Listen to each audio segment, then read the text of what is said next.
Hello ಗೆಳೆಯರೇ, ನಮಸ್ಕಾರ. ನಮ್ಮ ಅಲೆಮಾರಿ ಕಲಾವೇದಿಕೆ ಚಾನೆಲ್ ವೀಕ್ಷಕರಿಗೆ ತುಂಬು ಹೃದಯದ ನಮಸ್ಕಾರಗಳು. ಎಲ್ಲರೂ ಬನ್ನಿ ಊಟ ಮಾಡೋಣ. ಇದೇನು ವಿಶೇಷವಾಗಿ ಊಟಕ್ಕೆ ಕರೀತಾ ಇದ್ದಾರೆ ಅಂತ ಅಂದ್ಕೊಂಡ್ರಾ? ಹಾಗೇನಿಲ್ಲ, ಒಂದು ಚಿಕ್ಕ ಸ್ಟೋರಿ. ಏನಂದರೆ, ರೀಸೆಂಟಾಗಿ ಕರ್ನೂಲು ಜಿಲ್ಲೆಯಲ್ಲಿ ನಮ್ಮ ಸ್ನೇಹಿತರು ಇರ್ತಾರೆ. ಅವರನ್ನು ಭೇಟಿ ಮಾಡಲಿಕ್ಕೆ ನಾನು ಹಾಗೂ ನನ್ನ ಜನ್ಮದ ಜೋಡಿ ಅಂದರೆ ಬೇರೆ ಯಾರೂ ಅಲ್ಲ, ನನ್ನ ಮಿಸ್ಸಸ್ಸು ನಾವು ಇಬ್ಬರು ಕಲಿತು ಕರ್ನೂಲು ಹೋಗಿದ್ವಿ. ಅವರು ನಮ್ಮನ್ನು ಪಿಕಪ್ ಮಾಡ್ಕೊಳ್ಳಿಕ್ಕೆ ಸ್ವಲ್ಪ ಸಮಯ ಇತ್ತು. ಅಷ್ಟರಲ್ಲಿ ಕರ್ನೂಲಿನಲ್ಲಿ ಹೆಸರುವಾಸಿಯಾದಂಥ ಕರ್ನೂಲು ಬುರ್ಜ್ ಎದುರುಗಡೆ ಬೇಳೆ ಸಾರು ಊಟ ಮಾಡಿದ್ವಿ. ನಂತರ ಪಾರ್ಕ್ನಲ್ಲಿ ಅಡ್ಡಾಡೋಣ ಅಂಥೇಳಿ ನಮ್ಮ ಮಿಸ್ಸಸ್ ಅವ್ರನ್ನ ಹೊರಗಡೆ ಕರೆದೆ. ಬಿಸಿಲು ಸಾಕಷ್ಟು ಇತ್ತು. ಅದನ್ನು ನೋಡಿ ಅವರು ಭಯಪಟ್ಟು ಹೊರಗಡೆ ಬರದೆ ಅಲ್ಲೇ ನಿಂತ್ಕೊಂಡು ನೋಡ್ತಾಯಿದ್ರು. ಏನಾಗಲ್ಲ ಬನ್ನಿ ಅಂತ ಹೇಳಿದೆ.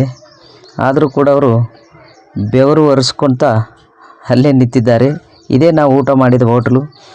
ಆಂಧ್ರದಲ್ಲಿ ಪಪ್ಪನ್ನಂ ಅಂದರೆ ಬೇಳೆ ಸಾರು ತುಂಬ ಫೇಮಸ್ ಇರುತ್ತೆ. ಆಂಧ್ರಕ್ಕೆ ಬಂದಾಗ ನೀವು ಊಟ ಮಾಡಿ ಪಾರ್ಕ್ನಿಂದ ಹೊರಗಡೆ ಬರೋ ಸಮಯದಲ್ಲಿ ಹೀಗೆ ಒಂದೆರಡು ಹೆಜ್ಜೆ ಮುಂದೆ ಹಾಕಿದರೆ ಎದುರು ಕಾಣೋದೇ ಕೊಂಡಾರೆಡ್ಡಿ ಬುರ್ಜ್ ಫೇಮಸ್. ಆ ಬುರ್ಜ್ ಎದುರುಗಡೆ ಡಾಕ್ಟರ್ ಭಾರತ ರತ್ನ ಬಾಬಾ ಸಾಹೇಬ್ ಅಂಬೇಡ್ಕರ್ ಅವರ ಒಂದು ಪುತ್ಥಳಿ ಇರುತ್ತೆ.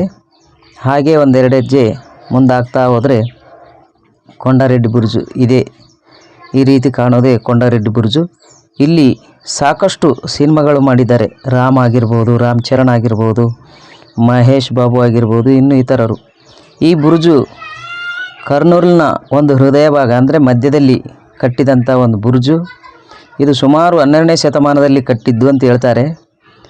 ನೋಡೋಣ ಅಂತ ಹೇಳ್ಬಿಟ್ಟು ನಾವು ನಮ್ಮ ಮಿಸ್ಸಸ್ ಬಂದ್ವಿ. ನಂತರ ಅವ್ರು ಹೊರಗಡೆ ಬನ್ನಿ ಅಂತಂದರೆ ನೆರಳಿಗೆ ನಿಂತಿದ್ದಾರೆ ಅಂಜ್ಕೊಂಡು. ಆದರೂ ಹಾಗೂ ಹೀಗೂ ಮಾಡಿ ಕರ್ಕೊಂಡು ಬಂದೆ. ಮೆಟ್ಲು ಹತ್ತೋಣ ಅಂತೇಳಿ ನೋಡಿದ್ವಿ. ಸಾಕಷ್ಟು ಬಿಸಿಲು. ಆದರೆ ಇಲ್ಲೆಲ್ಲ ಹಳೆ ಕಾಲದ ಬಂಡೆಗಳು ಹಾಕಿದ್ದಾರೆ ಮೆಟ್ಟಿಲ ಮೇಲೆ. ನಂತರ ಹೊಸದಾಗಿ ಕಂಬಗಳನ್ನು ರಚಿಸಿ ಇದರಲ್ಲಿ ಲೈಟಿಂಗ್ ವ್ಯವಸ್ಥೆ ಮಾಡಿದ್ದಾರೆ. ಸಾಯಂಕಾಲ ಆದರೆ ಲೈಟ್ ಇರುತ್ತೆ ಅಂತೆ. ನಾವು ಮಧ್ಯಾಹ್ನ ಅಂದರೆ 2 ಗಂಟೆ ಸುಮಾರಿಗೆ ಹೋಗಿದ್ವಿ. ಮೇಲೆ ನಿಂತು ನೋಡಿದರೆ ಈ ರೀತಿ ಕಾಣುತ್ತೆ. ಎದುರುಗಡೆ ಬುರ್ಜ್ ಎದುರುಗಡೆ ಡೈರೆಕ್ಟಾಗಿ ಡಾಕ್ಟರ್ ಬಾಬಾ ಸಾಹೇಬ್ ಅಂಬೇಡ್ಕರ್ ಭಾರತ ರತ್ನರವರ ಒಂದು ಪುತ್ಥಳಿ ಇರುತ್ತೆ. ಆ ಪುತ್ಥಳಿಗೆ ಎದುರುಗಡೆ ಇರೋದೇ ಕೊಂಡಾರೆಡ್ಡಿ ಬುರ್ಜ್. ಇದು ಆಂಧ್ರದ ಕರ್ನೂಲು ಜಿಲ್ಲೆಯಲ್ಲಿರುವಂಥದ್ದು. ಇದನ್ನು ನೋಡಲಿಕ್ಕೆ ಭಾಳಷ್ಟು ಜನರು ಭಾಳ ದೂರದಿಂದ ಕೂಡ ಬರ್ತಾರೆ. ಹಾಗೆಯೇ ಕರ್ನೂಲಿನಲ್ಲಿ ಫೇಮಸ್ ಆದಂಥದ್ದು ಸಾಕಷ್ಟು ಚಲನಚಿತ್ರಗಳು ಅಂದರೆ ಸಾಕಷ್ಟು ಪಿಕ್ಚರ್ಗಳಲ್ಲಿ ಹೆಸರುವಾಸಿಯಾದಂಥ ಒಂದು ಬುರ್ಜ್ ಇದು. ಆ ಬುರ್ಜಿನ ಮೇಲೆ ನಿಂತು ನೋಡಿದರೆ ಮುಂದಿರುವ ಬಜಾರ್ ಈ ರೀತಿ ಕಾಣುತ್ತೆ. ನಂತರ ಒಂದೊಂದು ಮೆಟ್ಲನ್ನು ಹತ್ತುತ್ತಾ ಮೇಲಕ್ಕೆ ಬಂದ್ವಿ. ಅಲ್ಲಿ ನೋಡಿದರೆ ಅಲ್ಲಿ ಒಂದು 4-5 ಫೋಟೋಗಳನ್ನು ತೆಗೆದುಕೊಂಡ್ವಿ. ದೂರದಿಂದ ಬುರ್ಜ್ ಮೇಲೆ ನಿಂತು ನೋಡಿದರೆ ಹಿಂಬದಿಯಲ್ಲಿ ಕಾಣುವ ರೋಡ್ ಅದು. ಇದು ಬುರ್ಜ್ ಮೇಲೆ ಇರುವ ಭಾಗ. ಇಲ್ಲಿ ಒಂದು 4 ಹೆಜ್ಜೆ ಹಾಕಿ ತಿರುಗಾಡಿ ನೋಡಿದ್ವಿ. ಸುಮಾರು 12ನೇ ಶತಮಾನದಲ್ಲಿ ಕಟ್ಟಿದ್ದು ಅಂತ ಹೇಳ್ತಾರೆ. ಆದರೂ ಕೂಡ ಅದು ಸ್ವಲ್ಪನಾದರೂ ಬ್ರೇಕ್ ಬಿಟ್ಟಿಲ್ಲ, ಅಂದರೆ ಸೀಳಿಲ್ಲ, ಯಾವುದೇ ತರಹದ ಡ್ಯಾಮೇಜ್ಗಳಿಲ್ಲ. ಇದು ಒಂದು ಸುರಂಗ ಮಾರ್ಗ ಥರ ಇದೆ. ಮೇಲ್ಗಡೆ ಸಾಕಷ್ಟಿದೆ. ಈ ರೀತಿ ಮೇಲೆ ನಿಂತು ನೋಡಿದರೆ ಮುಂದೆ ಕಾಣೋದು ಇದು ಗಾರ್ಡನ್.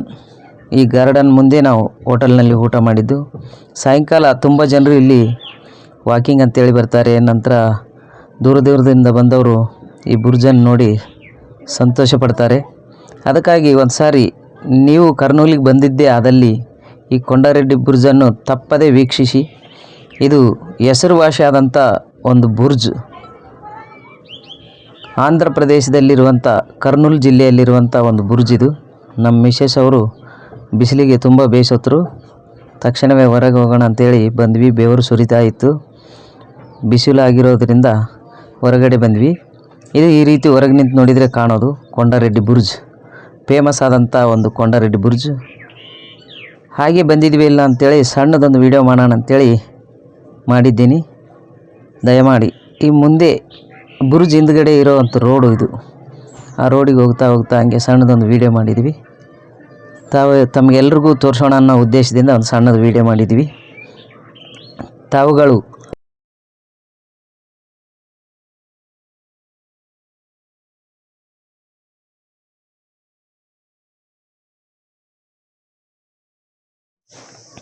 ಯಾವಾಗಾದರೂ ಕರ್ನೂಲಿಗೆ ಬಂದಿದ್ದೇ ಆದಲ್ಲಿ ಕೊಂಡಾರೆಡ್ಡಿ ಬುರ್ಜನ್ನು ತಪ್ಪದೇ ವೀಕ್ಷಿಸಿ. ಏಕೆಂದರೆ ಈ ಹಳೇ ಕಾಲದ ಕಟ್ಟಡಗಳಾಗಿರ್ಬೋದು, ರಾಜಾದಿರಾಜರಾಗಿರ್ಬೋದು, ಇವರು ಮಾಡಿದಂಥ ಒಂದು ಶಿಲಾಶಾಸನಗಳಾಗಿರ್ಬೋದು, ಇವರುಗಳ ಕಟ್ಟಡಗಳಾಗಿರ್ಬೋದು, 12ನೇ ಶತಮಾನ ಅಂದರೆ ಸುಮಾರು 800 ವರ್ಷಗಳು 900 ವರ್ಷಗಳಾದರೂ ಕೂಡ ಅವು ಯಾವುದೇ ರೀತಿಯ ಡ್ಯಾಮೇಜ್ ಆಗಿದೆ ನಿಂತ್ಕೊಳ್ತವೆ ಅಂತಂದರೆ ಆಗಿನ ಒಂದು ಇಂಜಿನಿಯರಿಂಗ್ ವ್ಯವಸ್ಥೆ ಹೇಗಿರ್ಬೋದು, ಅವರ ಒಂದು ಟೆಕ್ನಾಲಜಿ ಹೇಗಿರ್ಬೋದು, ಅಲ್ಲಿ ಎಂಥ ಕಲ್ಲುಗಳನ್ನು ಎಂಥ ಸಿಮೆಂಟ್ಗಳನ್ನು ಬಳಸಿ ಕಟ್ಟಿದ್ದಾರೆ ಅನ್ನೋದು ಒಂದು ನಮ್ಮ ಆಲೋಚನೆಗೆ ಬರುತ್ತೆ. ಅದೇ ರೀತಿ ಈ ಒಂದು ನಗರದ ಒಂದು ಚೌಕಿದು. ಈ ಚೌಕ್ ಕೂಡ ತಾವು ವೀಕ್ಷಿಸಬಹುದು. ಬಿಸಿಲಿರೋದ್ರಿಂದ ಭಾಳಷ್ಟು ಟ್ರಾಫಿಕ್ ಇರಲಿಲ್ಲ. ಹಾಗೆ ನಾವು ಕಾರ್ನಲ್ಲಿ ಬರ್ತಾ ಬರ್ತಾ ತೋರಿಸೋಣ ನಗರ ಅಂತೇಳ್ಬಿಟ್ಟು ಈ ಚೌಕಿನ ಒಂದು ಸಣ್ಣದು ವಿಡಿಯೋ ಮಾಡಿದ್ದೀವಿ. ತಮಗೆಲ್ಲರಿಗೂ ಹಿಡಿಸಿದಲ್ಲಿ ಲೈಕ್, ಕಾಮೆಂಟ್, ನಂತರ ತಮಗೆ ಇತರ ಯಾವುದೇ ತರಹದ ವಿಡಿಯೋಗಳು ಬೇಕಾದಲ್ಲಿ ಈ ಥರದ ವಿಡಿಯೋಗಳು ಮಾಡಿ ಅಂತೇಳಿ ಕಾಮೆಂಟ್ ಮಾಡಿ. ನಂತರ ನಮ್ಮ ಅಲೆಮಾರಿ ಕಲಾವೇದಿಕೆ ಚಾನೆಲ್ನಲ್ಲಿ ಯಾವುದೇ ರಂಗದಲ್ಲಿ ಪ್ರಸಿದ್ಧ ಹೆಸರುವಾಸಿಯಾದಂಥ ವ್ಯಕ್ತಿ ಅಂದರೆ ಕಲೆ, ಸಂಸ್ಕೃತಿ, ವಿಜ್ಞಾನ, ಕೃಷಿ, ಕ್ರೀಡೆ, ಈ ರೀತಿ ಯಾವುದೇ ಔಷಧ ಉಪಚಾರ, ಯಾವುದೇ ರಂಗದಲ್ಲಿ ಹೆಸರುವಾಸಿಯಾದಂಥ ವ್ಯಕ್ತಿಗಳ ಸಂದರ್ಶನ ಮಾಡ್ತಾ ಇರ್ತೀವಿ. ಅಂಥ ವ್ಯಕ್ತಿಗಳು ತಮ್ಮ ಸುತ್ತಮುತ್ತಲಲ್ಲಿ ಕಂಡು ಬಂದಲ್ಲಿ ನಮ್ಮ ಒಂದು ಚಾನೆಲ್ಗೆ ಕರೆ ಮಾಡಿ ಸಂದರ್ಶನವನ್ನು ನೀಡಬಹುದು. ಯಾಗೋ ಕರ್ನೂಲಿಗೆ ಬಂದಿದ್ವಿ ಅಂಥೇಳಿ ಸುಮ್ಮನೆ ಒಂದು ಟ್ರಾವೆಲ್ ವಿಡಿಯೋ ಮಾಡಿದ್ವಿ. ತಮಗೆ ಹಿಡಿಸಿದಲ್ಲಿ ತಾವು ಲೈಕ್ ಕೊಟ್ಟು ನಮ್ಮ ಚಾನೆಲ್ಗೆ ಸಬ್ಸ್ಕ್ರೈಬ್ ಆಗಿ, ನಂತರ ಶೇರ್ ಮಾಡುತ್ತಾ ತಮ್ಮ ಗೆಳೆಯರಲ್ಲಿ ಹಂಚ್ಕೊಳ್ಬೇಕಂತ ಹೇಳ್ತಾ ತಮ್ಮೆಲ್ಲರಿಗೂ ನಮ್ಮ ಹೃದಯಪೂರ್ವಕ ನಮನಗಳನ್ನು ಸಲ್ಲಿಸುತ್ತಾ ಈ ವಿಡಿಯೋವನ್ನು ಇಲ್ಲಿಗೆ ಮುಗಿಸ್ತಾ ಇದ್ದೀವಿ. ಎಲ್ರಿಗೂ ಧನ್ಯವಾದ, ನಮಸ್ಕಾರ. ಮತ್ತು ನಿಮ್ಮ ಭೇಟಿ ಮುಂದಿನ ವಿಡಿಯೋದಲ್ಲಿ. ಅಲ್ಲಿಯವರೆಗೂ ತಾವು ತಮ್ಮ ಆರೋಗ್ಯದ ಕಡೆ ಗಮನವಿಡಿ. ಸಮಯ ಮತ್ತು ಸಂಕಲ್ಪ ಇವೆರಡನ್ನು ಯಾವತ್ತಿಗೂ ವ್ಯರ್ಥ ಮಾಡಬೇಡಿ. ಕಳೆದು ಹೋದಂಥ ಸಮಯ ಮತ್ತೆ ಸಿಗುವುದಿಲ್ಲ. ಸಮಯವನ್ನು ಒಳ್ಳೆಯದಕ್ಕಾಗಿ ಬಳಸಿ ಅಂತ ಹೇಳ್ತಾ ಮತ್ತೊಮ್ಮೆ ಧನ್ಯವಾದಗಳು. ಎಲ್ರಿಗೂ ನಮಸ್ಕಾರ.